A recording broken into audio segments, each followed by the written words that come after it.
Hello everyone, Loremaster of Sotek here, and there is a Let's Play of the new Azazel campaign out, so I'm going to do a reaction to it and see what all they're showing off to us and all the new little goodies. I apologize that A, this video is so late in the day, and B, I was going to live stream today, but my downstairs air conditioning has decided that he's had enough of life and just doesn't want to be a part of it anymore. So it's dead. So I am only working with one air conditioner in this house, and it's warm.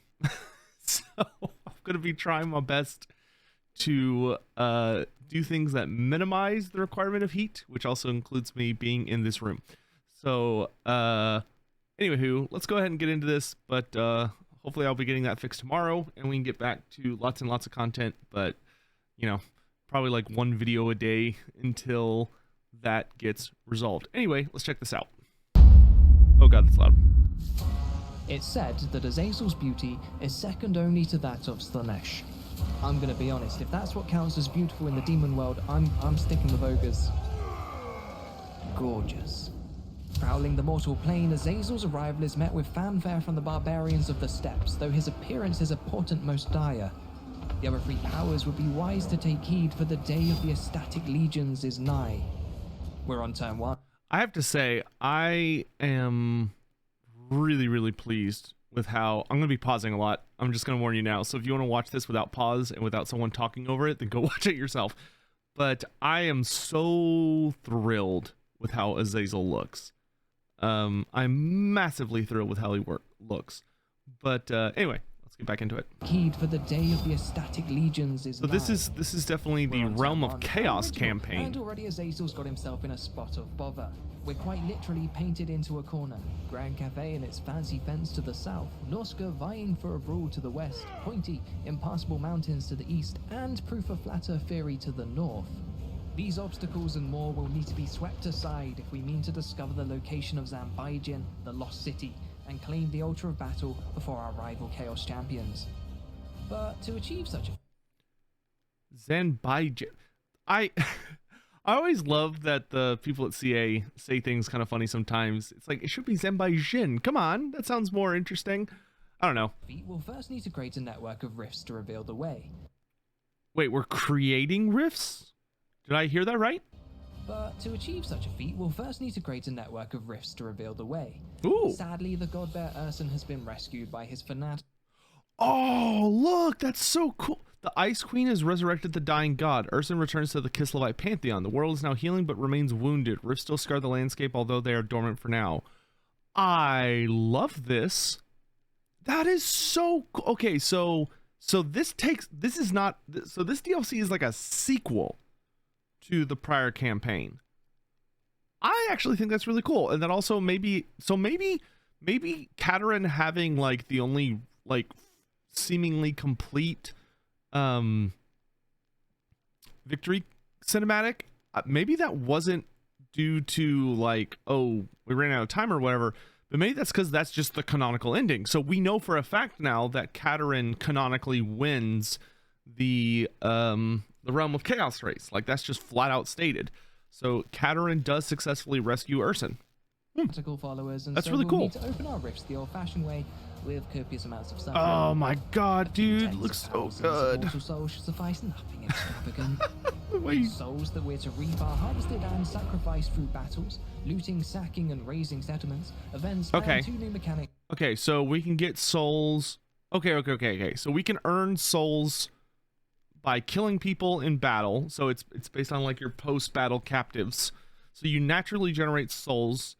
You also can get them from settlement options, being raising. Okay, so you can only get them from raising specifically, and then you can also get them from missions. All right, looks good. Looks good. Champions of Chaos DLC, the Path to Glory, and Gifts of Chaos. Looking good. Demonic factions like Siege and friends do not possess souls and are therefore wholly unworthy of our attention. For Azazel, this would make venture. Oh, okay. So that's really interesting. So other Chaos factions do not have souls. souls and are therefore wholly unworthy of our see the path to glory and gifts of chaos. Purely demonic factions like Zeech.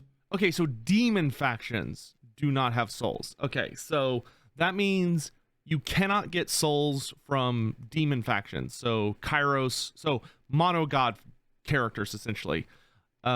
Presumably that means you could still get them from Norskins and other like mortal focus factions. Do not possess souls and are therefore wholly unworthy of our attention.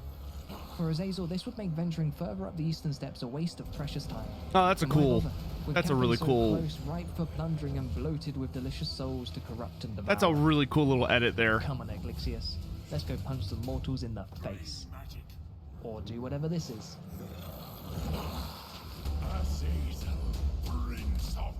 This should. Oh, dude, just let us. I just want. Can they just release? You know what? Something CA should do that they don't do, but would be easy content. Is that I honestly would love if they just released. I would. Wow, that's a face. I would love it so much if they would just release little videos that just have like voice lines, like just the new characters just talking a whole bunch, like just show off their audio, show off the voice actor, because Azazel sounds great. This shouldn't take any fancy tactics, but Azazel's got both speed and aerial superiority, two assets that we'll use to divide and conquer. This is a really clever way to show off this DLC. This is a great way to show off the new DLC goodies. Also makes my job as a content creator easier because they're showing off a lot of the really basic stuff, so I could just worry about like rambling. Well done, us. I really like this soundtrack. Our devotees are bloodlusting following their victory, so we've decided to keep the party going. Using the Warband recruitment mechanic, we'll instantly add a unit. Okay, so yeah, look how simple the Warband recruitment is. Like, okay, a couple of really cool things to point out here with this Warband recruitment. He is not in friendly territory right now. He's in enemy territory right now. Our devotees are so yeah, so Chaos can recruit no matter where they are in the world. So even if you're in enemy territory, you can still recruit new troops, which is awesome. That's really, really cool. But the other thing I really like is that it's not a guarantee that you'll be able to just get as many troops as you want. So here we see that, okay, in this particular region, we can recruit one Marauder and one Warhound. And in the pool that we have available right now, we see that we have a maximum of one Marauder and one dog waiting for us in this particular region. So, but once we've exhausted this pool, so like if I recruit both of these units, every turn there's a 25% chance that a new Marauder unit will spawn in this pool, and there's a 20% chance a new Warhound unit will spawn. But once you've gotten that one unit, until you find a way to expand that, recruitment mechanic will instantly add a unit that's of Marauders really cool. And a unit of Chaos okay, and they're not Warhounds to our wounded; they wave just come in and roll full. on over to the Red Fortress. We'll entice the defending Marauder hunters with our impressive spread of hors d'oeuvres before committing unspeakable horrors in the name of Slaanesh. I like how they went with the most safer work way we could have seduced them. Show Azazel fighting, come on. So we break our forces into groups and assault the settlement on 4 fronts. I want to see Azazel fight. Limits. Ooh. Okay, so he's bigger than a man, but not by much. He's actually very, very small for a demon prince. But I really like that. I really like that he's a very distinct size. I imagine I don't even think he's going to count as large. I imagine he's going to count as infantry sized. Oh. Bro, that Chaos Lord, oh, look at that. He caught that guy on his sword. Oh, that looks so good. I love those kill animations, dude. Those sync kill animations are always so good. Over. So Azazel's going to have just a tiny little sit down whilst his cultists mop up the blood.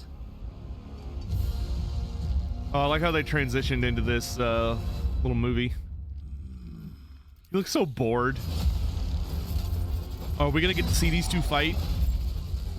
Dude, do they have matched? Oh, dude, if they showed off that they have matched animations right now, I might need to excuse myself for a minute.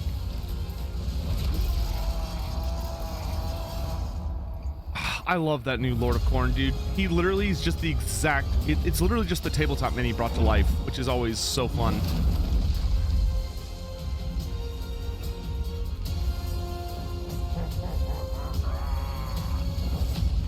Come on, show it. Show it. The Red Fortress flies a purple flag, but our victory nets us more than Spoil choice sports. real estate. Spoil the sports. Norskans are an impressionable lot, and we've only gone and occupied the Kuj Norskan homeland, vassalizing them in doing so. We'll put our unpaid employees to work in due course, but the Red Fortress hold... Being able to instantly vassalize an entire race or entire faction by just taking their capital, so you don't have to fight them down to their last settlement. You don't have to track down their faction leader. You don't have to like do any of that stupid shit that's going to involve you going on these really long journeys. You can literally just find out, okay, where is this guy's home base? And once you know where their capital is, you could just beeline for it. Okay, look, and here's the Chaos Fortress symbol. So this little black and orange or black and yellow symbol down here that looks like, you know, a Chaos Fortress. That means that we can build a Chaos Fort there. We could also see that looks like there's a Norskan icon here for this faction we just took over. I'm assuming that means this is their homeland. So I bet if we take the Dragon's Crossroad, we could gift this settlement to the Norskan tribe that's native here. Secret to first explore. This UI element signifies a dark fortress, which are a semi-rare. He was going to talk about it. Dotted around the world map. I just got ahead of myself. Is to spread misery and reap souls. Oh, look, Wei Jin could be a fortress. Sprawling empire. Sporadic bases from which to launch our insidious incursions. Oh, that's really cool. Typically faction capitals offer unique building chains and are amongst the most defensible of all settlements. Casualty replenishment, growth, money. Demonic hat and a few souls in the bank. We can evoke the gifts of chaos. This dark compass offers 7 ruinous slots in which boons can be activated in exchange for a sacrifice of souls. Oh, look, you can get, okay, so you can get hell cannons. You can get the portal glyph with bonus experience for characters. So the portal glyph is the ability to summon furies as an army ability for all undivided characters. Okay, so there are like specific buffs depending on your god. Okay, so you can get the Chaos War Shrines. Okay, so it looks like a lot of the really high tier units you get as part of your gifted pool. Since I'm assuming, like, you can't upgrade to a Hell Cannon, right? There's no unit that evolves into a Hell Cannon. So instead you rely on that. Oh, 100% extra gold for vassals and plus 100 allegiance points for alliances and vassals with Norsca. That's really cool because that actually means that you're going to be able to like take over Norscan armies. So like a feature that I don't see a lot of people use, even though I think it has a massive amount of potential, is that when you have a military alliance or a vassal with a faction, you earn allegiance points. And one of the options you can do is you can take over one of their armies as long as it's not led by their faction leader. So like that faction's like main character. As long as it's not led by that particular character, you can borrow an army from the AI, which allows you to directly control them on the campaign map, and I believe as well in battles. Yes, in battles as well. So like if you have an ally and you really want them to join up with you because like maybe they're nearby or you want them to strike at a particular base or what have you, you can use their army to very high effectiveness. And I believe if you actually also take over a settlement with that army, it still gives control to you, not the AI, because it counts it as your army for that time.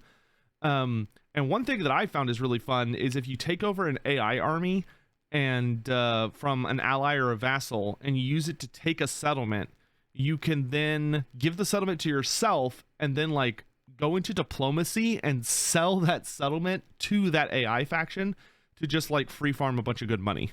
Of souls. Additional slots are unlocked. Okay, so what's the last one that was down there? Additional slot. Dragon Ogre Shaggoths. Okay, look, so that's how you get a Shaggoth. So Dragon Ogre Shaggoths, Chaos War Shrines. I'm assuming this is the undivided one. Oh, look at this. So when you don't really care for your Marauders anymore, you could do Reaver's Reward. minus 100% casualty replenishment for Marauders, but also minus 50% upkeep. Oh, look, you get expendable through the tech tree. So you can get expendable Marauders and Marauder Horsemen, and then you get bonus experience for all the Chaos Warrior units. That's really cool. Number of souls have been sacrificed. I love These this. boons have the I potential love to this. grant Oh, game-changing Slaanesh. Minus control in all provinces, but plus income. You can get Exalted Chariots. I'm assuming that's just the basic chariot. Oh, plus 35% movement and minus 75% battle reinforcement, but plus upkeep. Oh, you can get, okay, so you can get Demonettes gifted, but look at this, So you can get the army ability to summon more Demonettes onto the battlefield. With our spending. To solidify our influence in the Red Waste, we'll turn our gaze to Dragon's Crossroad.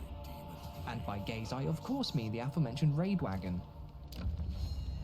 They will see beauty. Cafe's defenders are trampled against our ecstatic legions, and the Red Waste. Yep, look, okay, called it. Okay, so you can gift a vassal. Very cool. So you can make your vassals really powerful. I really like that. Exploit vassals commandment because we're really good friends. Oh, that's so nice, dude. That Chaos has so okay, what are our options?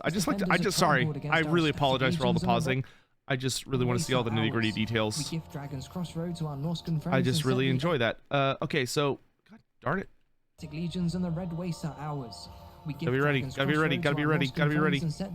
There we go. Dark Delights.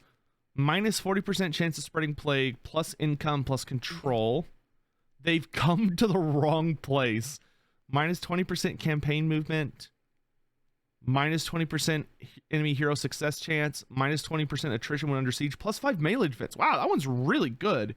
Like that's a solid defensive option.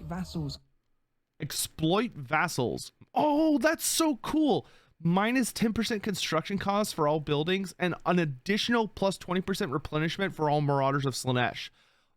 That's okay. So there are ways to increase the percentage chance of getting specific units. I really like that. And then foster cult is more corruption because we're really good friends.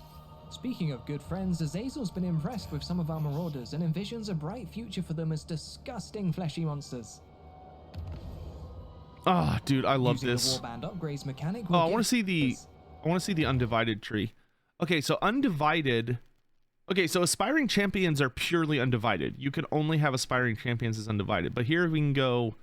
Oh, look at that! You could downgrade your aspiring champions into chaos spawn. That's so funny. I don't know why you would do that. That seems so. That sounds like such a like. What do you fight a battle and like an aspiring unit champion? Aspiring champion unit pisses you off or fails you, and you're like, "You shall now be spawn. How dare you fail me?"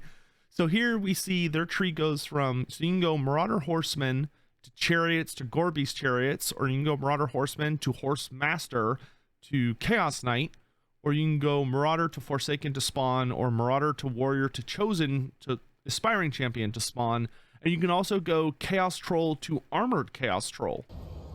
Very cool. Very cool. The Warband upgrades mechanic will give this unit a makeover and bestow upon these cheeky lads Slaanesh's highest honor, some whips. We've established a foothold in the Red Wastes, employed the locals, and are ready to expand our sphere of influence into Grand Cafe. They may not want what we're selling, but the promise of all those souls is too tempting a proposition to ignore, so we gather our depraved disciples and heed the call of wholesome adventure. I will say that as much as I love defended, so we split our offensive into 3 fronts. 2 groups for the walls and one. Oh, they have the classic Warrior Chaos siege trees. These are really nice cinematic shots. But we're soon behind the walls. Oh, dude. Oh, yeah. So Azazel is infantry sized. Okay, because if you look, you could see Azazel is up here on the walls. And oh, well, no, I guess you could land on the walls even if you're really big. So never mind. I'm gonna shut up. He looks infantry sized though. Oh, look. So Azazel has Slaanesh's army abilities. He has the. All right, folks, we're in. We've got a second army brewing in the Red Fortress and a brand new world to destroy. Smells like we're ripe for a montage, if you ask me. Once my sword is drawn, it must taste blood. Oh, look at that tech tree. Look at that tech tree. Is drawn. Back. It must take. Okay, so he has a unique tech tree. This is a unique tech tree. This is not a... Because look at all these Slaanesh specific things. So, okay, what I'm going to assume is that I'm guessing most of the Chaos characters, this is what their tech tree vaguely looks like. And like, so like Rite of Ascension here is an undivided tech, it looks like, because it just gives you undivided chosen. Or I'm assuming this is, maybe it's all chosen. But, so this unlocks the chosen option. But you can see a lot of these are, get out of here, Twitch alerts. A lot of these are Slaanesh specific. So Herald of Sacrifice, Sensuous Gifts, Sensations Call, Echo Chamber, Corrupted Offerings, Pleasure Altars. So it looks like the way this is that the outer areas are God specific, and then the inner areas are undivided. Oh, look. So they don't even connect. So there's not even a connection here. You see how this inner area is completely disconnected from the outer area, right? So look, if you go Scrutiny of the Dark Gods, Charioteers, Rite of Ascension, Profane Weaponry, Demonic Mounts, that does not connect to the outer at all. Like Vow of Excess and Demonic Mounts are completely disconnected. So here's what it is. This inner area you could start at, I bet, at level 1 or turn 1. The inner area is going to be undivided, is going to be completely undivided. And then the outer area is God specific. So if you're playing as Azazel or maybe Sigvald, but definitely Azazel, you're going to have an outer Slaanesh area and then an inner undivided area. Whereas if you're playing Nurgle, you're going to have an outer Nurgle area and then an inner undivided area. And then same for Khorne, same for Tzeentch. So they're going to have similar tech trees, but they're not the same. So I bet they're going to have unique effects. It's going to have unique art. I don't know how long the techs will take, like if they're going to be the same based on like their placement, but I bet you that not a single one of these Slaanesh techs shows up in any other campaign except for maybe Sigvald's. So each of the Chaos characters, except for the undivided characters, is going to have their own unique tech tree. The thing that I'm really curious to see then is how are the undivided characters going to work? Because presumably they're not just going to have this small tree. I wonder if they're also going to have a unique tree, but maybe for them it's like it's undivided with like little tiny pieces of the other 4 gods, or maybe it's just like a much more expanded undivided tree. We'll have to wait and see.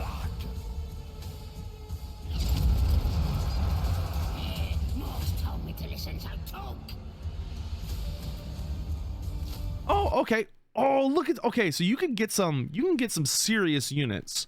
So we could see that because he's moved into this new area, okay, so I bet this works like the beast recruitment for the bestial recruitment for Drycha, where depending on what the terrain is of the area you go into, you're going to have access to different units. So we could see here that the Chaos guys have gone into this area of Cathay, and because of, I'm assuming, the terrain, or the, something like that, they have a chance to recruit Dragon Ogres, Chaos Giants, Feral Manticores, and Chaos Trolls. But we could see here that there's only a 1% chance to get, Dragon Ogres and Chaos Giants from this area.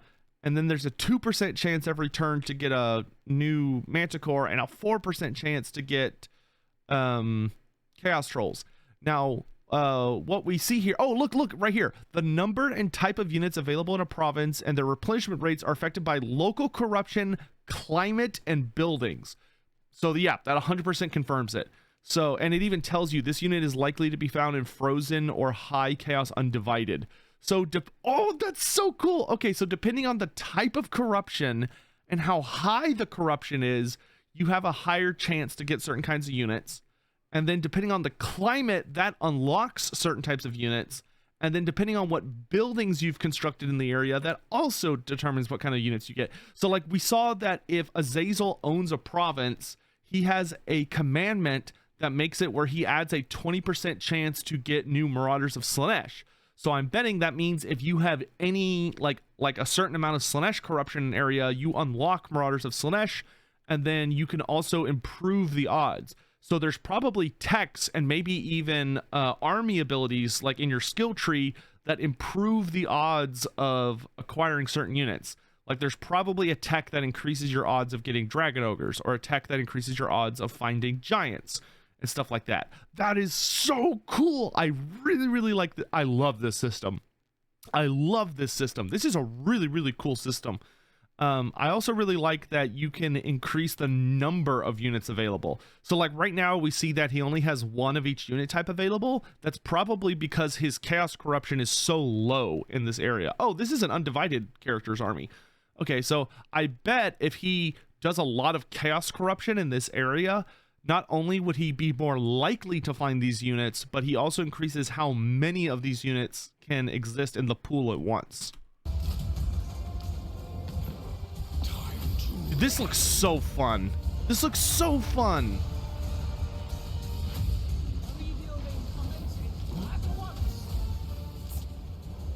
I want to see the new Slaanesh Lord.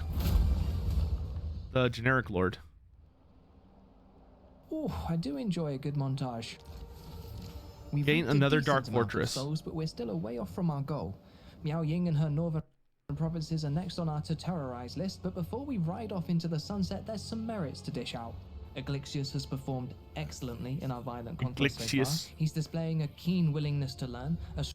Oh, okay. Oh, look. So you could have the Chaos War Shrine as a mount for Chaos Sorcerers. Very cool. There's also, you could also still take a Manticore on your hero. I really like the new skill tree. I still feel like the Chaos Sorcerer should have a small melee tree, because Chaos Sorcerers are supposed to be like pretty okay fighters. So I definitely would like there to be a small one. Oh, look at that. Look, so down in the bottom left, you can see because he's a Chaos Sorcerer, he gives -1 authority to Khorne, but he has +1 authority to Undivided. I wonder, what is authority? Strong aptitude for mortal murdering, and is an all-round team player. For that, he's earned himself a Mark of Chaos. Once Aglixius has dedicated himself to Slaanesh, he sheds off his meaty mortal shell and transcends into something better. Ooh, Sotek likes. He also loses half his rank and his skills are reset, because with great power... Okay, so you get a new tech tree, or you get a new skill tree, you lose half your levels in exchange for evolving. Comes great reinvention, and I don't want to clip his wings. Okay, very cool. Very cool.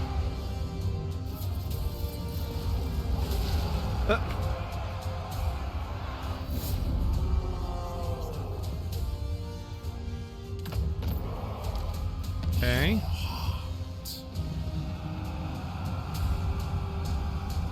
Man, this game is pretty. Ooh.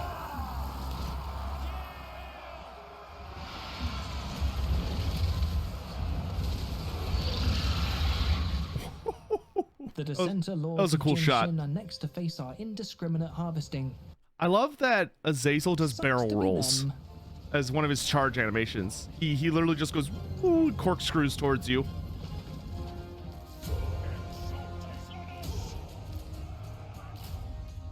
Time to spread those attackers.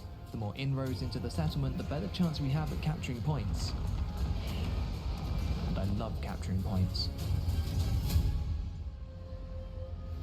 The bulk of our attacks taking on the west of the city, whilst our cavalry will charge up the middle. The east is left to a smaller, but no less capable force. Enemy reinforcements. I'm thinking Azazel's could be a problem, infantry. but we press Like, he the counts as assault rule infantry, safe. because that would make him In very for a unique penny and among all the that. demon princes, who are all large entities. If you made him infantry sized, he would be significantly, like, he would be, you could throw him into halberds and shit and he would just carve him up.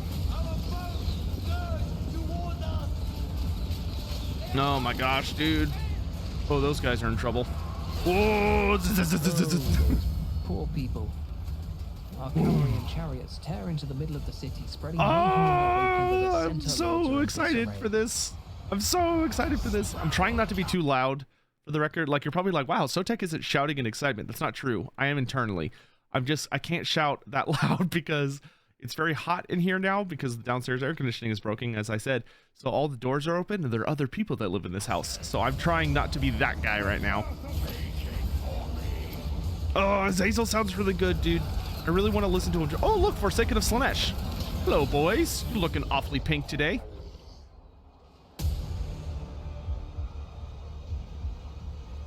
And they got some glowy ass marks. Prince of Damnation. Oh, look at him go, dude. It looks like he's got some really fun animations. Yay. Yay. With 10,000 souls Typical British enthusiasm. harvested and many of them sacrificed in the name of Slaanesh, we begin to see the fruits of our labor manifest. So are there First rifts broken open, down giving us rifts? further tactical advantage over our enemy. Yo, you could create your own. Okay, so you can't. It looks like you can't create a rift, but you can find broken down chaos rifts and wake them back up. And offering a shortcut to distant lands. But we'll need more souls to open additional rifts. Yo, what? Thankfully, there are plenty more mortal. And you can traverse the rifts, so you can teleport between your own rifts. Oh, I really like this. I kind of wish this is what the regular Realm of Chaos campaign was. Like, could you imagine if the rifts were just these, like, things you fought over with other players or other factions? So instead of a rift just appearing in your territory and it only leads to the Realm of Chaos, like, you can traverse rifts in the Realm of Chaos campaign, but it's like, why would you most of the time? I love the idea of that you find broken down rifts and you wake them up to be under your control, which then allows you to teleport between the rifts you control. That's so cool. Like, could you imagine if it was that, like, imagine if you could steal rifts from other players? So, like, how cool of a versus campaign that would be if you're fighting someone and he's using rifts to, like, reinforce from his big base to the front lines, which is, that's so fucking cool. Because so what that means is you could build an army back at your big base, right? So you could build an army in your capital, and once you've built an army in your capital, and he's like a full 20 stack and he's god tier, all you have to do is move to the nearest rift, and then you could teleport to the front line, so you don't have to walk 30 fucking turns to get where you're going. Also, holy shit, look at that Slaanesh economy. 2,900 gold per turn, and he's got 100k sitting in the bank. Dude, Warriors of Chaos got an economy now? To be harvested among Zhao Ming's followers, and beyond the smoldering ruins of Grand Cathay, await the gluttonous souls of the Ogre Kingdoms. Oh, Azazel sounds like he's got a purr to his voice, and I appreciate that. No rest for the depraved. Though for Azazel, spreading Slaanesh's influence is the height. Bro, do y'all see those? Like, he's got, look, so he literally is, like, tracking behind him purple feathers and little purple dots. Bitch is like gay Peter Pan.